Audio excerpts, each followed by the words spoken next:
Welcome back to the class, guys, and I hope you guys are doing pretty good. So in today's class now, we will be solving a very interesting interview question. This particular question was given to me by one of the student of the SDET masterclass. And over here, guys, the interviewer is asking us to manipulate a list. Okay. So let me just quickly create the class over here. So I'm going to go to this com.logic building module and I'm going to quickly create a class called as list manipulation. Okay. And inside this particular class, we will be having the main method. Now observe carefully. What the interviewer is telling us, ki Baba, you have a list. So let's add a list. I'm going to use arrays class, arrays dot as list. And inside this list, we are having numbers as well as a null value. So we are going to have 1, 22, let's say 32, null, 123, 100. Okay. So this is my list which technically holds numbers as well as a null value. Now let's add a list reference. I'm going to say list of integer. Okay. And this is going to be number list. Now some of you guys will be thinking, Yare Jatin, there is a null value, na? Then why you are putting integer over here? This is integer class, right? So the integer object can take a null value, right? That's the reason. Now over here, what the interviewer is telling us, ki Baba, you are supposed to manipulate in such a way that the output of the program should only store or print the numbers which starts with 1. 1, 123 and 100. Are you getting the point? So the output of the program should be 1, 123 and 100.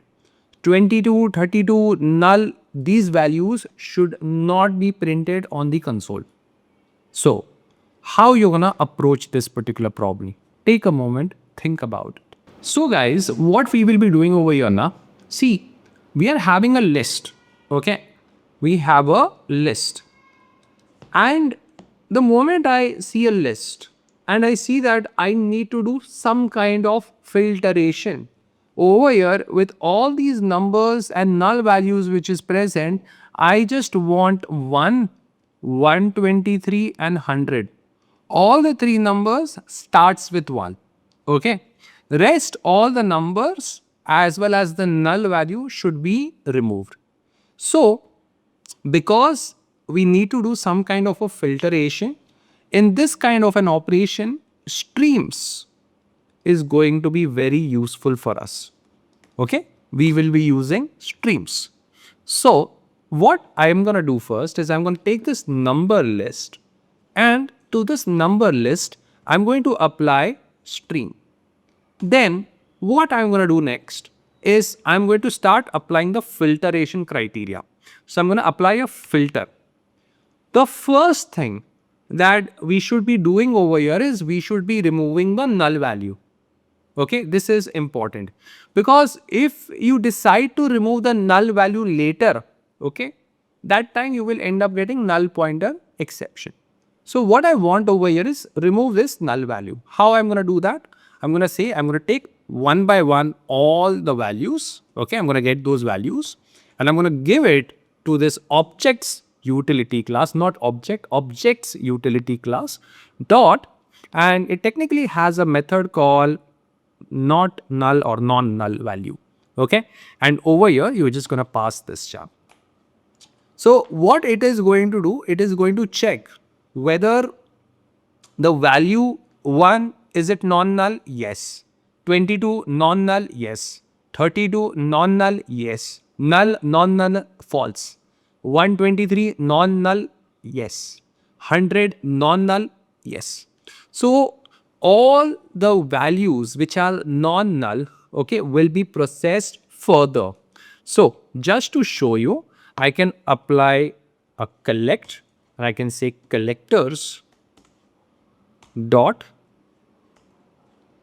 to list. Okay, This is what I'm going to do.